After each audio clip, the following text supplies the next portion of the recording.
Tal vez a veces la palabra correcta es ponerles a ustedes a pensar, porque creo que esto es clave. Creo que la clave en la vida está en que uno tiene que aprender a pensar, a usar la cabeza. ¿Sabe usted que la cabeza Dios se la dio no solo para llevar pelo? Bueno, y el que no tiene, pues menos. Dios nos la dio para pensar, para usarla, y necesitamos aprender a usar la cabeza. Y quiero hoy llevarle a hacer un comentario antes de comenzar con la enseñanza que quiero dar. Es que la causa de cada pecado, la causa de cada error, la causa de cada una de las cosas que usted y yo hemos vivido en la vida, siempre residen en que por un momento hemos dudado respecto de quién es Dios. Y tal vez usted me pueda decir: pastor, no, yo no dudo en que Él es Dios, yo no dudo en que Él es poderoso, yo no dudo en que Él todo lo puede. Pues tengo el objetivo en esta tarde, de demostrarle a usted que sí, que usted duda. Y por eso es que tenemos que usar la cabeza. Y hoy vamos a utilizar algunas herramientas de la ciencia que nos van a ayudar. Pero he titulado esta enseñanza Aprendiendo a dudar de tus dudas. ¿Ah? Dígale a alguien: aprenda a dudar de sus dudas. Aprenda a dudar de sus dudas.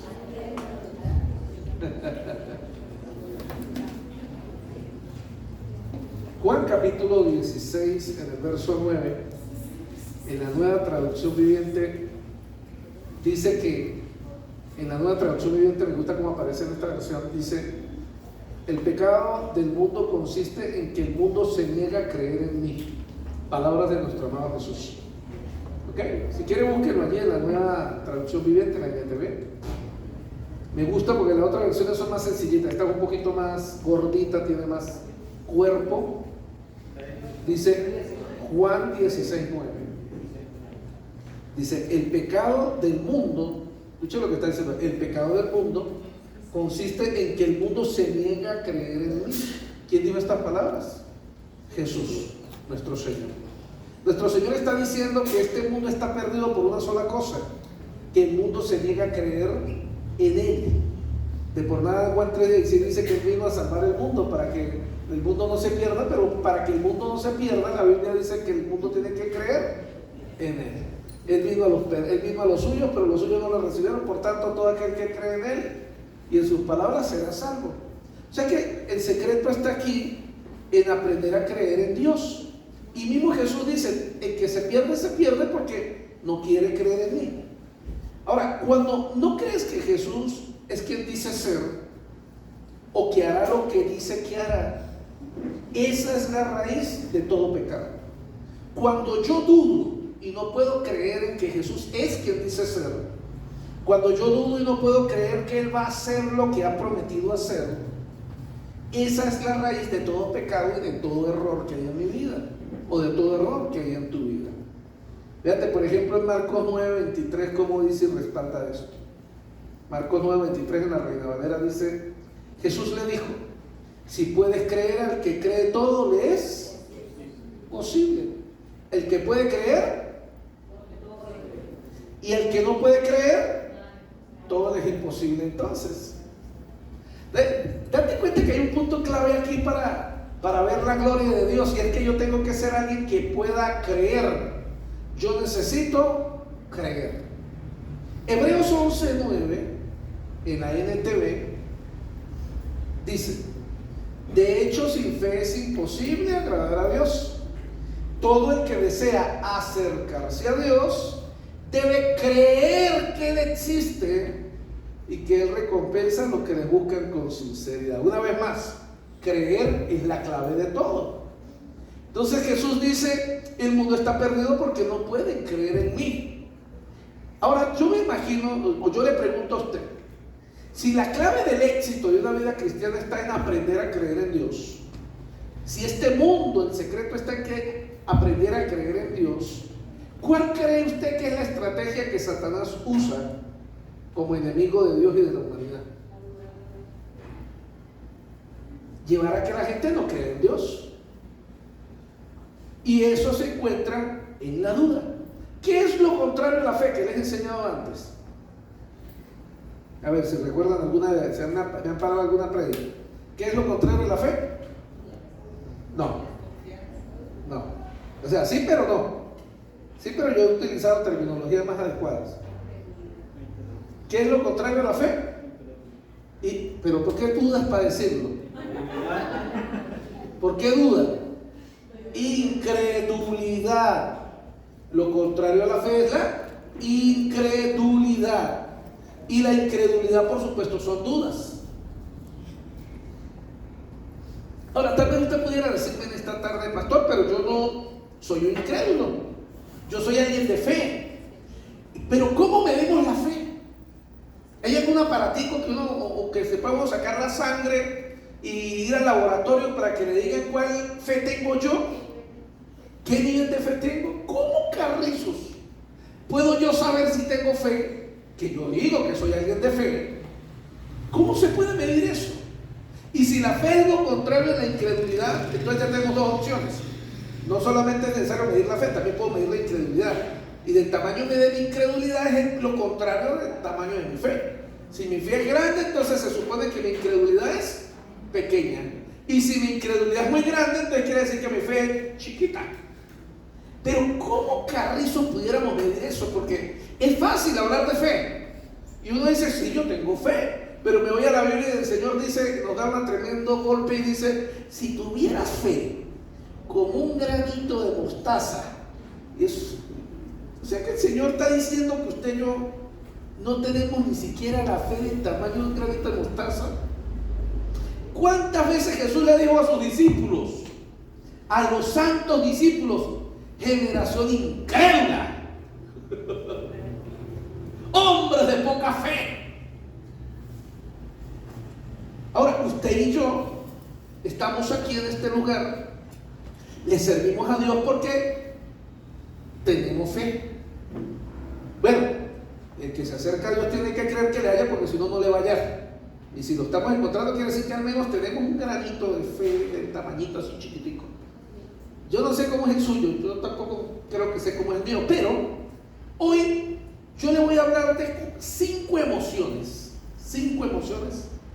que delatan nuestras dudas, que delatan nuestra incredulidad. Y óigame, no se las voy a nombrar para que usted esté mirando, ay sí, mi papá es así, ay sí, mi hermana es así, ay sí, mi abuela es así, mis hijos son... No. Yo quiero hablarle hoy de 5 emociones que yo quiero que usted las pueda ver en su vida. Porque dependiendo de esas emociones que si están activas en su vida, eso habla del tamaño de su fe o habla del tamaño de su incredulidad. Y quiero que tenga algo claro, la incredulidad es un pecado. ¿Me escuchó? La fe da vida, la incredulidad sí es todo lo contrario, da muerte. Y entonces yo necesito, en realidad, yo debería necesitar saber qué tan pecador soy para volver a arrepentirme y pedir perdón al Señor. Y no creer simplemente que me voy para el cielo por ser cristiano, pero tal vez llevo una vida llena de incredulidad. Y hoy quiero hablarte de 5 emociones que puedes tú buscar dentro de ti, y que si tú las encuentras pueden ayudarte a medir el tamaño de tu fe, el tamaño de tu incredulidad. Y no lo digo para que juzguemos a nadie, lo digo para que tú y yo nos juzguemos a nosotros mismos, nos revisemos a título personal y ellas nos permitan descubrir si necesitamos tal vez hoy volver a hacer la oración de fe. Amén. Primera, mira, cuando te vuelves temeroso o ansioso, esto revela tu incredulidad en las promesas de Dios. El temor, ser temeroso o ansioso, revela incredulidad. ¿Incredulidad en qué? En las promesas de Dios. ¿Qué es ser temeroso y qué es ser ansioso? Ayúdenme aquí. ¿Qué significa ser ansioso? A ver, ya uno por uno y lo dice duro para que entienda. Ajá, ¿qué? Preocupación por lo que va a venir. Desespero. Impaciente. Inseguridad. Púlpito. Angustia. Muy bien. Me nombraron varias que se parecen y otras que no tienen que ver, que son parecidas pero no son lo mismo. Ansiedad es lo que sufre mi perrito Cuando él sabe que la comida es a las 4 y a las 3 está parado en la puerta y empieza a mirarme y empieza a fastidiar y da vueltas, y yo salgo y para la oficina y se me va dando, él conoce la danza del hambre. Cuando llega la hora de la comida, él da vueltas así como remolino y me sigue para donde yo voy y me viene y saca la lengua. No porque tiene hambre, sino porque está ansioso porque viene su momento de comer.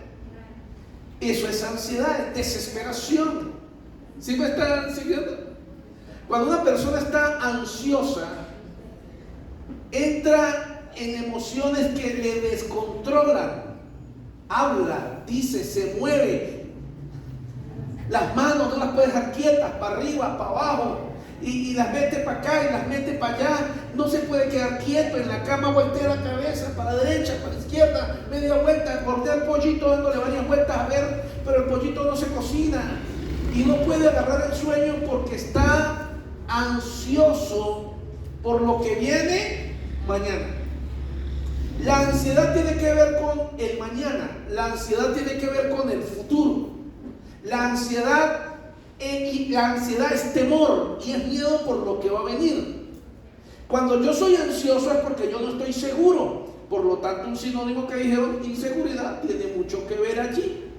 Cuando la ansiedad me gobierna, pero mañana y mañana. Usted, a ver, los que somos padres, ¿usted alguna vez, uno de sus hijos, siendo niño, alguna vez le dijo, papá, ¿y mañana qué vamos a comer? ¿Por qué un niño no tiene ansiedad? Por lo menos en la comida. En pensar en la comida de mañana. Porque él sabe que su papá y su mamá van a resolver mañana. Así de simple. O porque muchas esposas no se complican de qué van a comer mañana. Porque saben que su esposo le va a proveer también. Y porque muchas están ansiosas y preocupadas. Mire, no hay nada que comer para mañana. Usted no trajo harina. Usted y mañana no vamos a... Ya no hay nada que comer. Yo siento que nos estamos muriendo de hambre. Eso se llama ansiedad. Y óigame lo que le voy a enseñar. La ansiedad es incredulidad en las promesas de Dios. Yo no puedo decir que yo creo en las promesas de Dios cuando en mi vida hay ansiedad. Eso es mentira. Y hoy quiero que usted lo descubra en su mente y lo entienda. Porque una cosa es que usted me diga, sí, pastor, yo confío en las promesas de Dios. Si estás ansioso es mentira. No confías en las promesas de Dios.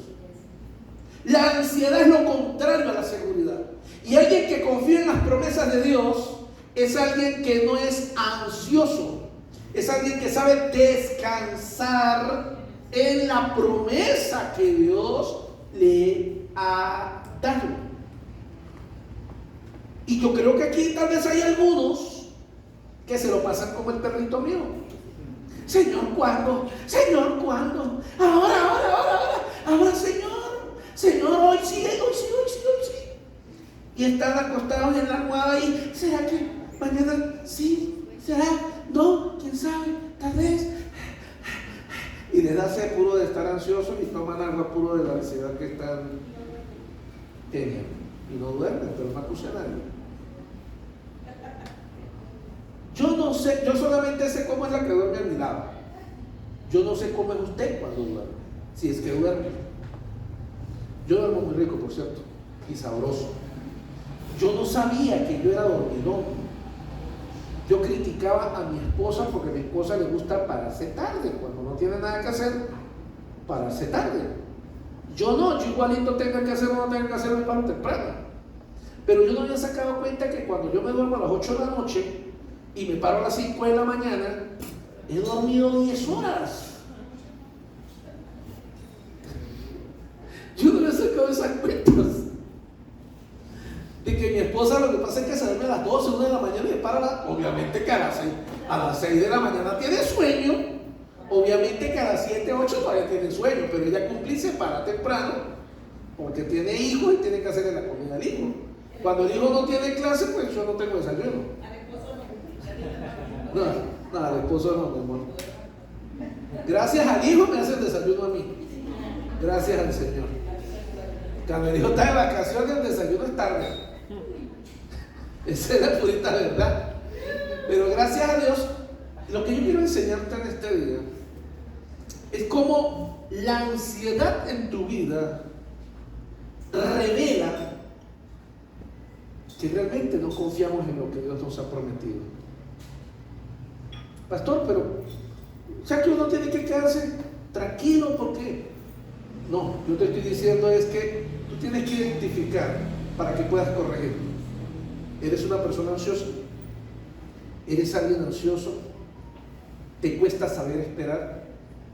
Porque quiero decirte algo, bueno, yo creo que a nadie le gusta esperar, ¿verdad?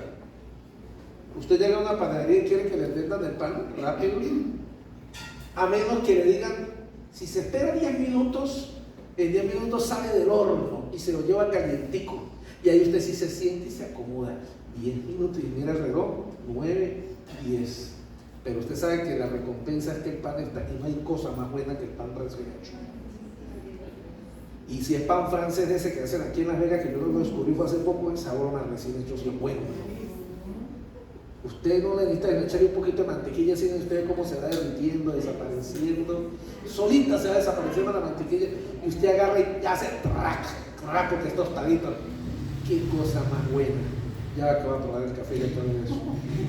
No es café este sí. Pero qué terrible es tener que hacer cola. Tienes que ir a algún lugar, dígame, cuando era tiempo de hacer mercado y había que hacer colas por horas. O cuando alguno tiene que ir a la frontera y tienen que pasar por el puente y ahí todos aprechurrados, pero déjenme ya, que yo quiero pasar rápido a hacer lo que tengo que hacer. Yo quiero que usted entienda algo, que si usted, la ansiedad le está gobernando, usted tiene problemas con las promesas de Dios. Y usted es una persona incrédula a las promesas de Dios. Y yo necesito decírselo hoy. Y necesito que su cerebro lo entienda. ¿Me entendió? Que aquí arriba usted lo comprenda.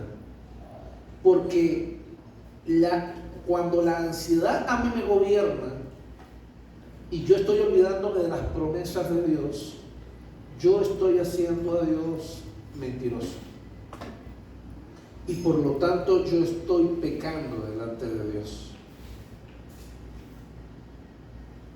Pero vamos a seguir. Segunda emoción, la impaciencia. Porque aunque se parecen, no necesariamente es lo mismo. Cuando tú te impacientas, revelas tu incredulidad en el tiempo perfecto de Dios. ¿Qué es la impaciencia? No es exactamente la misma ansiedad. Aunque son emociones que se parecen, necesariamente no son lo mismo. Pero la impaciencia es cuando tú dudas del tiempo perfecto de Dios.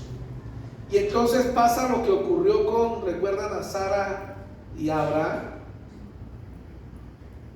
Impaciencia.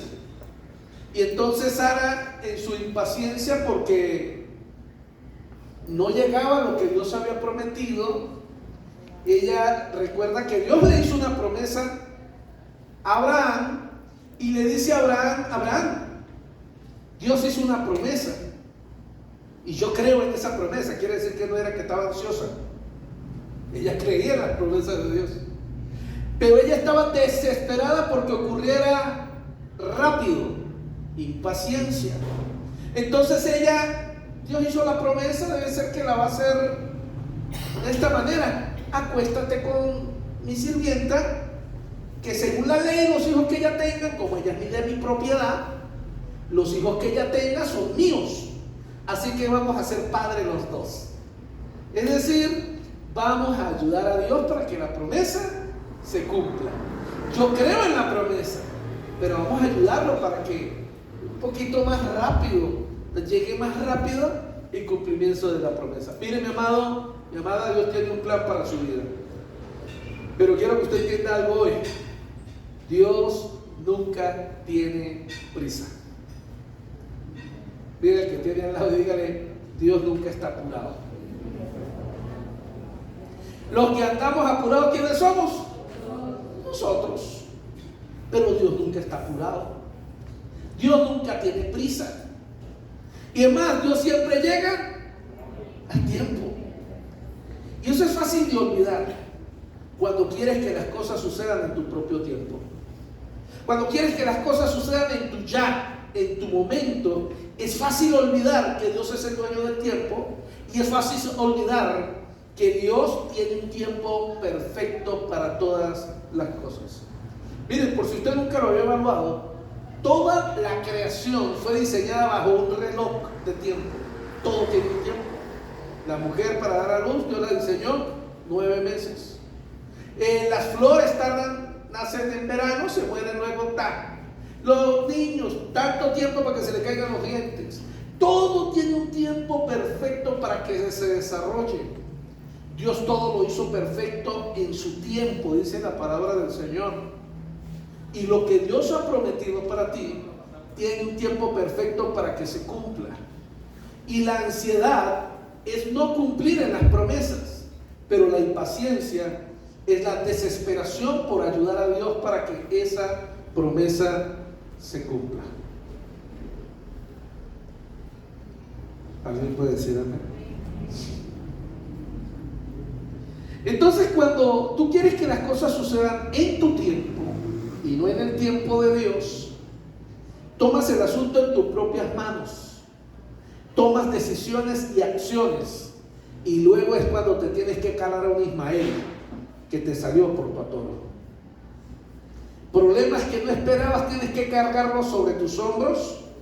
Situaciones que no estaban en el plan y en el proyecto de Dios, tienes que asumirlas. Mire, yo creo que uno de los momentos más tristes de la vida de Abraham, sin duda alguna, tiene que haber sido el día en que Dios le ordenó que abandonara a su hijo en el desierto. Dios le pidió a Abraham que abandonara a Ismael en el desierto. Tal vez usted siempre se imagina lo difícil que fue para Abraham tener que acostar a Isaac y que con un cuchillo, pero ya va, yo quiero que piense en que Dios le ordenó a Abraham abandonar a Ismael, su primer hijo, en el desierto. ¿Sabe por qué? Porque Ismael no era parte del plan de Dios. Entonces usted no me venga a decir que los errores que le ocurren a usted en la vida y que las maletas que usted tiene encima es porque fue el proyecto o el plan de Dios. Muchas de las cosas que tú y yo tenemos que cargar encima de nuestros hombros nunca fueron el plan de Dios. Muchas veces son simplemente el resultado de nuestra impaciencia. ¿Aló? Y perdóname por lo que voy a decir, porque esto hay que decirlo. Mujeres que tienen hijos jóvenes y andan solas, es que es una bendición que Dios me mandó. Dios no te mandó ninguna bendición. Las bendiciones las escoges tú. Y esto puede sonar feo, pero yo necesito que usted entienda aquí en su cabecita lo que causa la impaciencia, los errores que nos llevan a cometer la impaciencia. Y ojo, no estoy diciendo que los hijos son errores. Nunca. Dios me guarde de decir algo como eso. Pero yo estoy diciendo que si Dios todo lo hace en un tiempo perfecto, ¿por qué tú y yo no podemos aprender a trabajar en los tiempos de Dios? A trabajar en los tiempos en que Dios nos diseñó y hacer las cosas en el tiempo que corresponden para evitar que un Ismael tengamos que abandonarlo en el desierto y vivir con la culpa sobre los hombros de dejar un hijo abandonado, una hija abandonada, y que ese hijo que fue abandonado en el desierto, Dios sabía que no podía dejar que muriera, porque aunque su papá y su mamá se habían equivocado, él seguía siendo hijo de Abraham, y entonces él también le correspondía bendición, solamente que iba a estorbar el plan de Dios.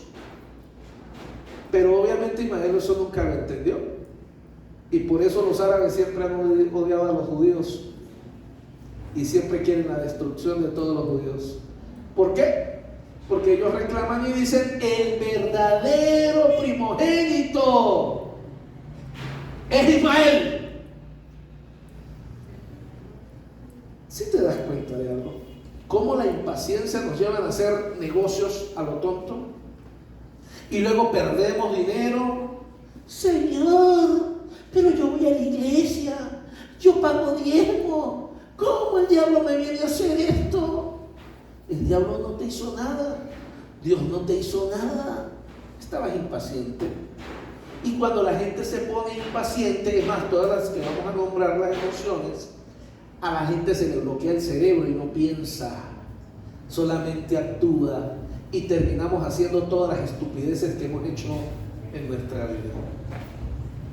¿Aló? Si está en su cabeza haciendo como las cotufas, esa es la idea. Porque siempre andamos echándole la culpa al diablo. Y si no le echamos la culpa al diablo, entonces decimos: ay, es que ese era el plan de Dios. ¿Cuál plan de Dios?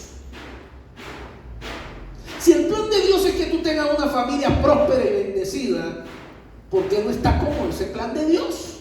Si el plan de Dios es que tengas tu esposa y sean felices y coman perdices, ¿dónde están las benditas perdices? Si el plan de Dios es que nuestros hijos sean sanos, saludables, exitosos, ¿dónde está el problema? Impaciencia, atorados, volados, actuando sin pensar, tomando decisiones a la carrera, sin pedir la dirección de Dios. Entonces, la ansiedad revela mi incredulidad en las promesas. La impaciencia revela mi incredulidad en el tiempo perfecto de Dios. Pero tercero, el resentimiento y la amargura. Cuando te vuelves resentido o amargado o amargada, eso revela tu duda o revela tu incredulidad en la sabiduría de Dios. Los golpes de la vida nos vuelven personas amargadas y obstinadas. Todos los hombres son iguales, todas las mujeres son iguales, todo el mundo es malo. En las iglesias lo único que hay es hipócritas. Amargura y resentimiento en el corazón de la gente por las heridas que han recibido en la vida. Pero aprendiendo de lo anterior, ¿por qué vienen los golpes en la vida? Cuando yo vivo al resentido y amargado, cuando yo no puedo ser feliz, eso habla de que yo no creo en que Dios sea sabio. Y quiero recordarte algo: Dios es sabio, es bueno y es amoroso. Pero cuando las cosas no salen como tú planeas o como tú quieres, tú empiezas a pensar de manera inconsciente que Él se ha equivocado de alguna manera contigo. Y no crees que Dios pueda sacar algo bueno de lo malo que estás viviendo hoy. ¿He perdido yo el gozo y la felicidad? ¿Me he vuelto una persona amargada, obstinada, una persona resentida? Eso revela que yo no confío en que Dios sea sabio y en que entonces Dios se equivocó en las decisiones que ha tomado conmigo. ¿Te has sentido amargado o resentido en algún momento de tu vida? Revísate. ¿Te sientes hoy amargado, resentido? Todo el mundo te cae mal, todo el mundo es chocante, todo el mundo es antipático, todo el mundo es malo. No es el mundo, eres tú. Te amargaste, te resentiste. Y eso revela algo. Tú no crees en que Dios sea sabio. Es más, lo que estás diciendo con tu resentimiento y tu amargura es: Dios se equivocó. ¿Y tú sabes qué es pensar en que el creador del cielo se equivocó? Eso habla muy mal del pecado que estamos cometiendo. Cuarto, sentimientos de culpa.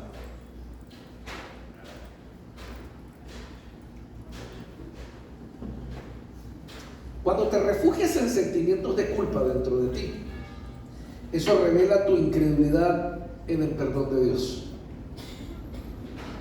Es decir, tú no lo dices, pero tus sentimientos de culpa están diciendo que Dios no perdona, que Dios no me perdonó a mí.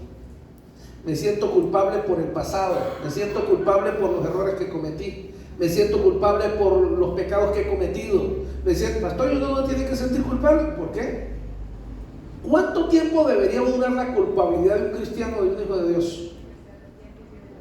Debería durar un segundo. Porque si un hijo de Dios va delante de Dios y le pide perdón, la culpa debería desaparecer de inmediato. ¿Por qué? Señor, perdóname porque hice esto, porque hice aquello. Lloro y le doy gracias a Dios porque el Señor me perdonó. Pero pasan 2 días, 8 días, y otra vez, Señor, perdóname, porque yo le pedí perdón hace 8 días y hoy otra vez le estoy pidiendo perdón por lo mismo. ¿No te estás dando cuenta que no crees en que Dios te pueda perdonar? Que le estás diciendo a Dios mentiroso. Sentimientos de culpa. Es que mi hijo es así porque ¡ay! Y es que mi mamá es así porque ¡ay! Y seguimos en el mismo y en el mismo ciclo y en el mismo ciclo. Eso se llaman sentimientos de culpabilidad. ¿Y por qué te sientes culpable? ¿Le has pedido perdón a Dios? Si no lo has hecho, siéntete culpable, por supuesto. Debes sentirte culpable porque eres culpable. Pero la Biblia dice que Él nos ha justificado por medio de su muerte. Por medio de su sacrificio, Él tomó nuestros pecados.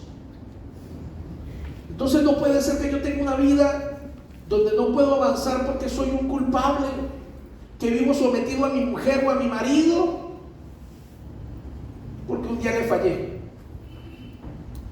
Y entonces, para evitar que se moleste, mejor digo que sí para todo. Sentimientos de culpa. El hombre me pega, le da. Yo me lo merezco, porque yo fui malo, porque yo fui mala. Bueno, o la mujer se lo casca. Y entonces, no, pues yo me lo merezco, porque yo un día le mentí, yo un día le fallé. ¿Cómo así? O sea, ¿tú no conoces el perdón de Dios? Pero si decimos que somos cristianos y nos sentimos culpables, estamos pecando delante de Dios, porque eso es incredulidad. El que ha pecado lo que tiene que hacer es arrepentirse, ir delante de Dios, pedirle perdón, aceptar su perdón y ser libre. Y no pecar más. Y si vuelve a pecar, otra vez volver a hacerlo. Siga para adelante. Pero hay gente que a veces no puede levantar la mano en el servicio a adorar al Señor. ¿Vamos a alabar al Señor? No, me da vergüenza. ¿Por qué? Porque estas manos son pecadoras. Bueno, las mías también son pecadoras. Y las de todos los que estamos aquí son manos pecadoras. Pero por lo menos mi boca habla de que le pido al Señor perdón y entonces Él me lava con su sangre, me hace libre y entonces son santas y otra vez se levantan para adorarla. No, yo siento que no puedo adorar a Dios, no puedo cantar, yo veo que otros lloran y yo no puedo llorar. ¿Cómo crees que el Espíritu de Dios puede venir por ti o venir dentro de ti si no puedes aceptar su perdón? Si tú no puedes aceptar el perdón, no puedes ser perdonado. ¿Aló? Si usted no puede aceptar el perdón, no puede ser perdonado. Es así de simple. Es una simple realidad. Y ojo, todo esto se relaciona porque los sentimientos de culpa tampoco nos dejan dormir. ¿Y si Cristo viene hoy? ¿Y si nos chocamos y me muero?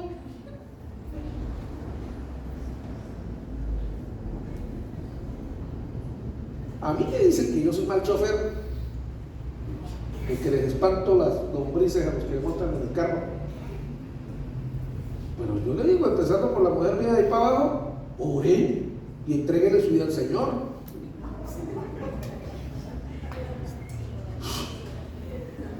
Teníamos con unos pastores en Maracay y el pastor, ¿usted no habló cuando salió de la casa o qué? No, sí, pastor, ¿usted me quiere ir para el cielo? Sí, pero todavía no. O sea, sí, pero todavía no. Por favor, eso puede sonar gracioso y como sea, pero eso revela que algo no está bien. Que yo tenga miedo de montarme en un avión porque si se cae, pues todos los aviones se caen. Cómo caigan es otra cosa.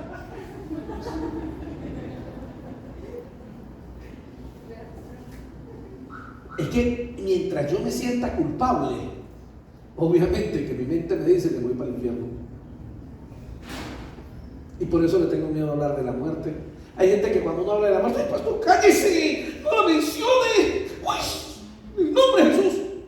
¿Por qué tenemos que tener miedo de hablar de la muerte? Si la muerte está más cerca de lo que usted se imagina, tan cerquita, así como ya, así. No, pastor, no. ¿Por qué? ¿Quién te hace tener miedo? Si tienes miedo de la muerte, es porque alguna pata chueca tienes. Porque si yo tengo mi vida de seguridad, aunque yo no me quiera morir, porque obviamente yo tampoco me quiero morir, yo me quiero ir para el cielo también. Pero yo quisiera tener una vida más larga. Pero si la muerte me llega ahorita, en media hora o en 2 horas, pues yo tengo que entender que es el plan de Dios y tengo que aprender a disfrutar mi vida entonces. La disfruto, pero con sabiduría, por si a Dios se le place que viva bastantes años. ¿Aló? ¿Cuántos de ustedes viven llenos de miedo, de temor en eso? Revise qué sentimientos hay dentro de usted. ¿Usted está seguro de su salvación? ¿Has ido a la presencia de Dios? ¿Te has arrepentido? ¿Has entregado tus cargas? Duerme en paz y sé feliz. A mí me gusta contar el testimonio de la vez que me fueron a operar y todo. Yo, es verdad, es la única operación que he tenido, gracias a Dios. Y yo no estoy hablando de broma, fue en serio. Y el Señor, yo te doy gracias por mi vida, por mi esposa, por mis hijos, por todos. Y si me vas más vida, yo quiero de verdad seguir viviendo. Pero si de aquí no me paro, Señor, nos vemos arriba. Y me eché a dormir y me echaron la broma esa y caí. Cuando abrí los ojos, ay, no me morí. Estoy vivo. Y gloria, Señor, gracias porque no era antes que me muriera. Pero yo pude haberme muerto en ese lugar. Un hospital contaminado. Me desperté en medio de la operación, por cierto, también. Tantas cosas pueden haber pasado en una ciudad donde yo estaba solo. Un discípulo solamente que andaba conmigo. Y ahí pasó eso. Y usted, ay, pero estoy. A veces les da gripe y empiezan a hacer testamento. Yo tengo que revisar los sentimientos que están dentro de mí. Yo te invito a que pienses en tus sentimientos. ¿Tienes sentimientos de culpa por tus hijos, por tus hijas? ¿Por los errores que ellos han cometido? ¿Y es que acaso no le has pedido perdón al Señor? Todos aquí, nadie se escapa de todos los que estamos aquí de haber cometido errores. Pero cuando el Señor nos los muestra por medio de la palabra, por medio de una predicación, ¿qué tenemos que hacer? Pedir perdón a los que hemos herido, a los que hemos lastimado, y perdonarnos a nosotros mismos también. Ojo, pero si tampoco soy capaz de pedir perdón, pues mucho menos. Pues ahí sí tenemos claro. Si yo me trago y no soy capaz de pedir perdón, obviamente yo no creo en el perdón. Y si yo no pido perdón, la Biblia dice que mis pecados son perdonados de la misma manera en que yo perdono a los que me ofenden. Así que agárrese. Si usted no ha pedido perdón, usted se va para el infierno. Ahí no lo regañamos. Usted no le ha pedido perdón a sus hijos, usted no le ha pedido perdón a la gente que ha lastimado, usted no ha abierto su boca para pedir perdón, tranquilo, que el diablo le está esperando ya con una caldera bien caliente. Ay, pastorito, usted no entiende. No, yo no tengo que entender nada. ¿Qué necesito yo entender? Usted tiene que pedir perdón, porque para yo ser perdonado necesito pedir perdón. Si yo no pido perdón, no soy perdonado. ¿Aló? Así de simple. Si no pido perdón, no soy perdonado. Pero si abro mi boca y confieso con mis labios que Jesús es el Señor y me arrepiento de mis pecados, y a las personas que he lastimado les pido perdón por los errores que he cometido, soy libre. Y entonces yo puedo levantar mis manos al cielo, adorar a Dios, y el diablo va a venir por un lado y decir: usted no se acuerda de lo que usted hizo. ¿Y cuál es el problema? El Señor ya me perdonó. Sí, yo hice cosas malas. ¿Y cuál es el problema? Diablo cochino y mentiroso. Ahora soy una persona nueva porque Dios me ha transformado. Pero si yo no abro mi boca, no pasa nada. No, pastor, yo pedí perdón en la mente. La mente no libera. Son las palabras pronunciadas que salen de tu boca y impactan el mundo espiritual a tu alrededor. Dios las escucha, aunque puede escuchar tus pensamientos. Él colocó como ley que tiene que ser declarada para que el diablo las escuche. Y entonces el diablo entiende: me fregué, mano. Lo que salió por su boca ahora le da vida. Lo que al principio salió por la boca trajo muerte, pero lo que ahora sale por su boca trae vida. Y por último, quinto,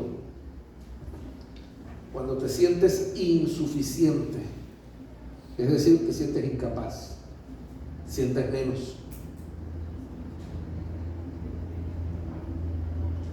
inmerecedor del llamado de Dios.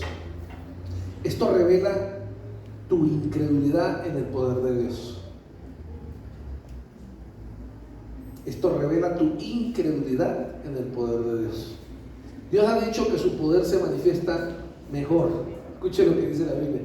La Biblia dice que el poder de Dios se manifiesta mejor. ¿Saben dónde? En tu debilidad. No en la debilidad, en tu debilidad. O sea que es que yo no tuve mamá, yo no tuve papá, yo nací pobre, a mí me abandonaron, a mí nadie me quiere, soy un gusanito, todos me odian, nadie me quiere. ¿Y cuál es el problema? O sea, está bien, pero ¿tú crees que la muerte de Cristo en la cruz del Calvario no fue suficiente para ti? Si lo hizo por ti, Él te amó, te ama, entregó su vida por ti. Ese amor no es suficiente para ti, para sanar tu corazón, para liberarte, porque tienes que sentirte menos que otros. Y entonces Dios quiere hacer algo contigo, pero ay no, ¿y si se ríen? No, mejor no voy, mejor no hago. Si Dios te hizo una promesa, Dios la va a cumplir en tu vida, pero tú tienes que creer y apoderarte de esa promesa, si no, no va a pasar nada. ¿Escuchó lo que acabo de decir? Las promesas de Dios se cumplen, pero para que una promesa se cumpla, también usted tiene que poseer esa promesa, tomarla y alcanzarla. Cuando Dios me dijo a mis 15 años que yo le iba a servir, para mí fue muy emocionante. Fue una experiencia, mi primera experiencia sobrenatural fue a los 15 años de edad, después de que me bauticé. Me bauticé y ese día el Señor habló a mi corazón. Eso fue increíble, fue una experiencia sobrenatural. Yo escuché a Dios en mi corazón diciendo: me vas a servir. Eso fue a los 15 años. Yo salí al ministerio a los 30 años. El 29 de enero, que estaba cumpliendo los 30 años, en el año 2004. Sí, 2004. El año 2004, el 29 de enero, ese día mi pastor me anunció, por primera vez fue a visitarme a mi casa. Justamente ese día le dijo a todos: mire, quiero contarles que Fran y Elizabeth se van al ministerio. Ese 29 de enero del año 2004. Van a ser pastores. Pero a mí Dios me habló de servir a él a los 15. Ahora, ¿usted sabe qué hice yo durante 15 años, de 15 a 30? Yo no me quedé esperando: ay Dios, que cumpla sus promesas. Si las va a cumplir, cúmplelas. Yo soy un gusanito. No. Yo empecé a ayudar a la iglesia a trabajar con los niños. Sí, aunque usted no lo crea, yo trabajé con niños y no me quedaron ganas. Trabajé con niños de 7, luego fui subiendo de 7, de 9, de 12. Trabajé con adolescentes. Fui maestro de adolescentes durante un par de años. Luego trabajé con los jóvenes, ahí fui subiendo. trabajé con mayores de 18 años. Y en cada una de las cosas que yo hacía, yo buscaba esa promesa de Dios. Un día agarré una batería y me puse a darle a los botes. A los 15 años me metí en la escuela de música a estudiar guitarra y aprendí solfeo un poco y aprendí a guitarrear ahí, a poner las notas musicales, porque yo estaba impaciente, pero no desesperado. Dios me dijo: ¿en qué será? ¿Será que voy a ser músico? ¿Será que voy a ser maestro? Entonces yo me paseé por aquí, salía de aquí, me podía hacer otra cosa en la iglesia. ¿Cuántas cosas no hice yo en la iglesia? Cuando estaba más grandecito empecé a traer invitados. Traje invitados de otros países. O sea, aprendí que era comprar boletos, traer gente por avión. Y dije: uy, Señor, como que ese va a ser mi llamado. Preparar eventos, campañas evangelísticas. Y me gustó. Yo decía: esa sí me gusta, esa buena, mano. Hice de todo. Y un día el Señor me dice: no, vas a ser pastor. Cuando ya el Señor al fin me habló, no me gustó, porque yo no quería eso. Porque yo sabía lo que significaba ser pastor y yo no quería. Yo prefería cualquier otra cosa que implicaba menos responsabilidades. Por si alguno de ustedes está quejando de lo que le toca hacer hoy día en su ministerio, a mí me parecía eso genial.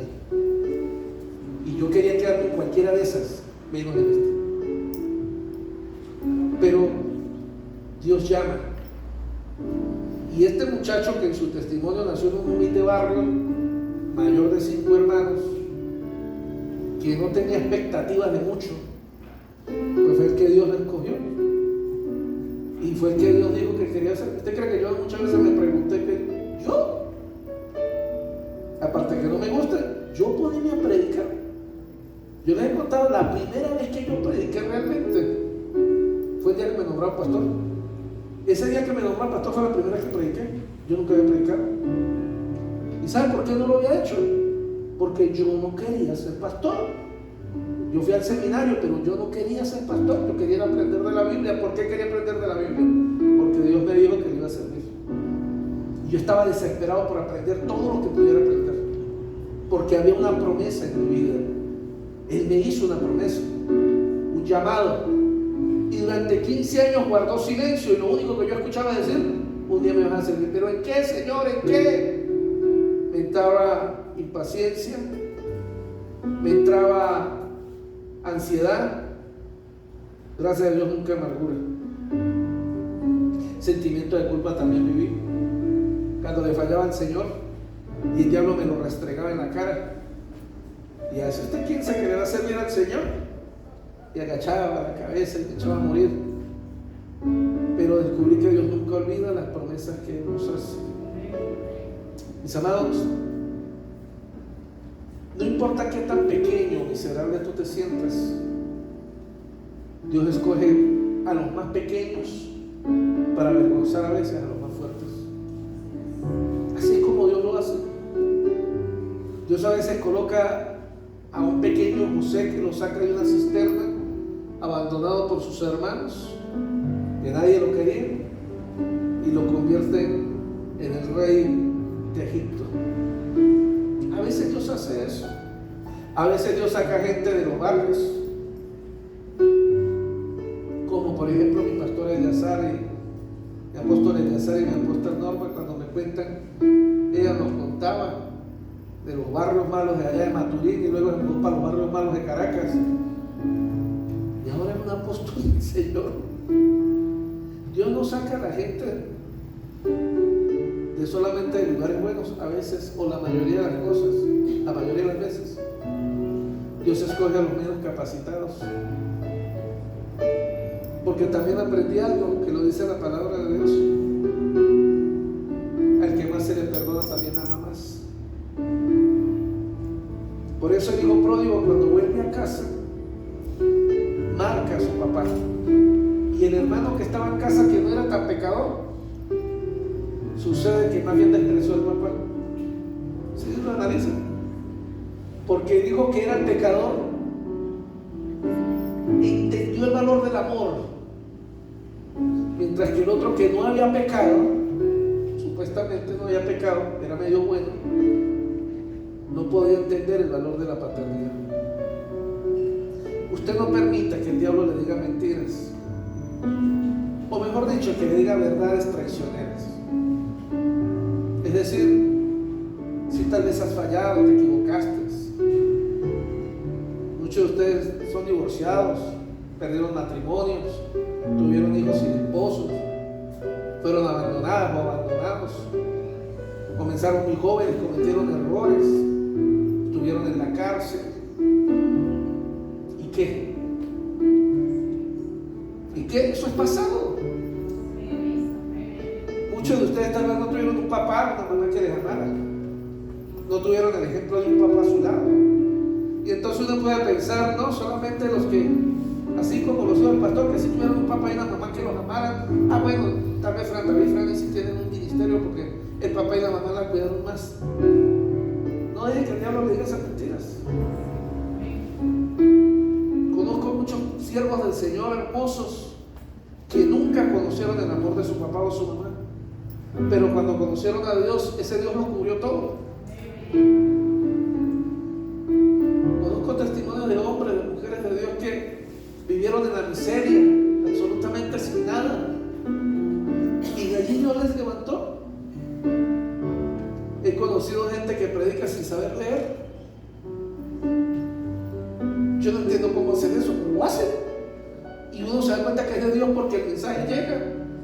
Dice, y uno va para el seminario a estudiar, y alguien que no sabe ni leer, Dios lo usa. Porque aunque el estudio es bueno y es muy importante, no es determinante. Que no hayas ido a la universidad o que no estés en la universidad no te hace una menor persona. Que no hayas terminado tus estudios no justifica, pero no te hace una menor persona. Entonces, esto no es cuestión de qué es lo que Dios quiere hacer contigo. Es cuestión de que dejes de sentirse menos y que simplemente entiendas de que si Dios te escogió es porque vales la pena. Si Dios te llamó para que hoy estés en este lugar y seas parte de esta familia, es porque Él vio algo grandioso dentro de ti. Si Él habló a tu corazón, te ministró, porque la Biblia dice que somos escogidos. ¿Sabe qué quiere decir escogidos? Que de 30 millones de venezolanos Dios escogió a un pequeño grupo como usted y yo para que le adoremos a Él, para que le sirvamos a Él.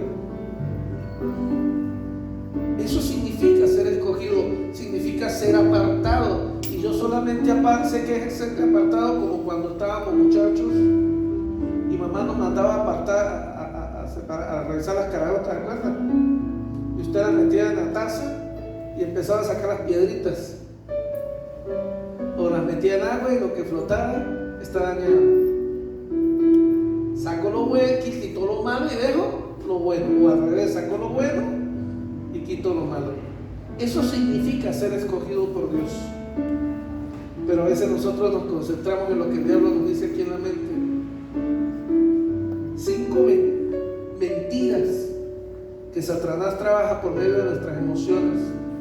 Vivimos llenos de temor, vivimos llenos de ansiedad, vivimos llenos de impaciencia, llenos de amargura o resentimiento, vivimos llenos de sentimientos de culpa o de insuficiencia, porque no somos capaces de entender que Dios nos ama.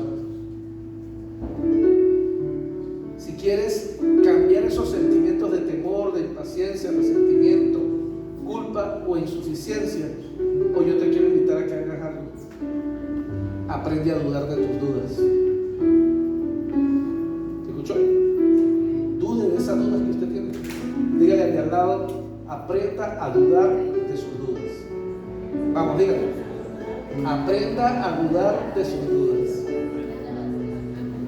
Porque esas dudas que tú tienes en tu mente no son de Dios. Esas dudas vienen del diablo que está trabajando en ti. aprenda a confiar en la palabra de Dios. Aprenda a confiar en las promesas de Dios. Agárrese y apropiese de lo que Dios le ha hecho. Y no deje que el diablo le robe el gozo y la felicidad. No importa la edad que tengas. Si eres una muchacha de 60, una muchacha de 50 o de 40, todos seguimos siendo muchachos. Y siempre hay esperanza para nosotros. Y la vida que nos queda por delante tiene que ser una vida mejor que la que hemos tenido hasta el día de hoy. Así que vamos a liberarnos, quitarnos las cosas que hoy nos han estado amargando, obstinando. Vamos a aprender a ser felices. Si Dios te ha dado promesas, busca esas promesas. Pero recuerda que Dios no necesita ayuda. Dios no necesita ayuda. Pero prepárese, porque la promesa de que va a llegar, va a llegar. Porque de repente alguna de las damas que está aquí, de las que son solteras, de repente Dios le dijo que se va a casar.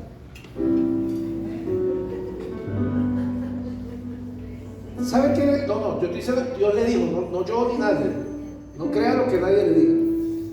Yo estoy diciendo, tal vez Dios a usted le dijo, alguna dama de las que están solteras le dijo, te vas a casar. Bueno, yo que usted, si Dios le dijo que se va a casar, empiece a hacerse el vestido de novia. Porque si Dios a usted le dijo eso y usted no está haciendo nada, usted no está creyendo. Yo no sé qué es lo que Dios le dijo a usted. Tal vez Dios le dijo a usted, no sé, te voy a llevar a otra nación, a otro país.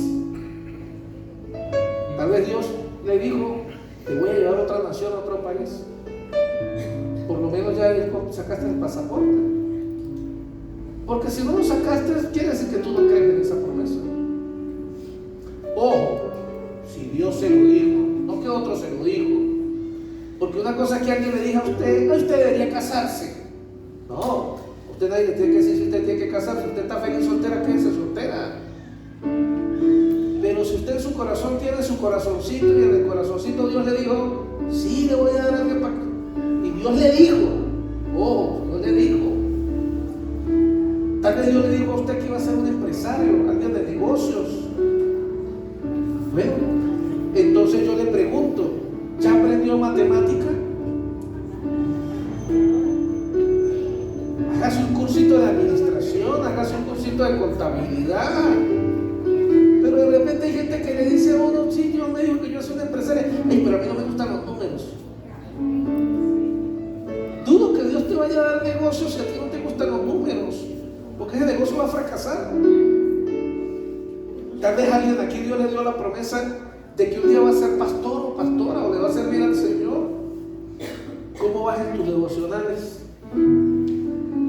Porque si usted no hace devocionales, yo no sé de qué llamado entonces será el que Dios le habló a usted. Si usted no ora, no lee la Biblia, entonces no me venga a salir con que usted cree que Dios le hizo un llamado para servirle. Si se da cuenta cómo somos mentirosos con nosotros mismos. Yo no sé qué promesa Dios te hizo a ti, pero yo durante 15 años me preparé, y el día que Dios me llamó, yo ya tenía las botas puestas y estaba preparado. Por eso, aunque yo nunca había predicado, el primer día que prediqué, que me nombraron pastor, ese día por primera vez vi la gloria de Dios. Vi que un poco de gente se cayó cuando los ministré y yo me asusté. Sí, yo me asusté, tengo que contarles la verdad. Me espanté, porque yo no me imaginé que eso fuera a pasar. Que una mujer se cayera y toda se fue, ¡pum! Cayó para el lado y se puso a llorar y luego se paró, el Señor me sanó. El primer día que prediqué me pasó eso. ¿Sabe por qué? Durante 15 años primero, escúcheme lo que dice, cuidé mi corazón, cuidé mi vida, me guardé para el Señor. Yo no andaba de fiestas ni de bochiches, porque Dios me dio una palabra. Y como Dios me dio una palabra, me dediqué a estudiar, me dediqué a ser obediente a mis padres.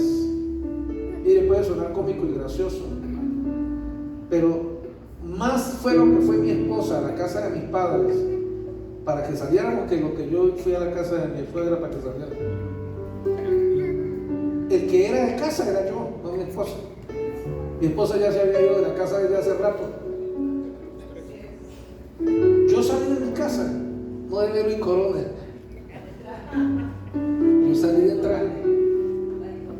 Pero claro, mi esposa no conoció del Señor cuando era una niña.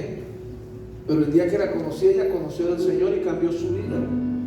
Pero conmigo fue diferente. A mí el Señor me dio una palabra cuando yo tenía 15 años de edad. Yo la atesoré y decidí cuidarla. Esa palabra la cuidé. Porque yo estaba seguro, Dios va a cumplir lo que me prometió. Ahora, ¿qué edad tiene usted hoy? No importa la edad que tengas. Nadie es viejo en la vida. Pero a partir de hoy, si Dios te dio una promesa, ¿qué vas a hacer? ¿Vas a vivir en esa promesa? ¿Vas a decidir que esta promesa va a marcar tu vida? ¿Vas a tomar control de esas emociones y entender que esas emociones están descontroladas y tengo que ponerle freno a esas emociones? Porque son emociones que nunca vamos a poder matar, pero sí las podemos amarrar. Como un caballo le podemos poner la cuerda del cuello y decirle: no, señor, usted se me calma, usted se me controla, usted no me hace tonterías, usted se queda quieto. Para esto es la iglesia, para esto es la casa. Para eso hablamos de paternidad en esta casa. Déjese ayudar, déjese amar. Mujer, déjate querer, digo yo a mi esposa. Déjese querer como hijo, déjese querer como cristiano, déjese ayudar. Es su decisión la vida que usted quiere llevar, pero yo deseo lo mejor para usted y quiero ayudarle, pero las decisiones las toma usted. Ya es hora de que dejemos de estar echando la culpa a los demás, dejemos de estar buscando culpables para todo. El único culpable soy yo, y lo que tengo que hacer es pedirle perdón al Señor, ser libre y ya, y seguir para adelante. ¿Qué más les puedo yo decir? Que tal vez necesitamos orar ahorita y pedirle perdón al Señor. Porque la incredulidad es un pecado. Y es un pecado de muerte. Es un pecado que nos separa del reino. Y si usted considera que hoy necesita pedirle perdón a Dios, colóquese en pie. Quiero guiarle en una oración. Quiero que oremos juntos. Y yo quiero creer que hoy, cuando hagamos esta oración, algo se va a romper en usted. Porque así como una soga en el cuello de un caballo o de cualquier animal puede sujetarle y mantenerle controlado,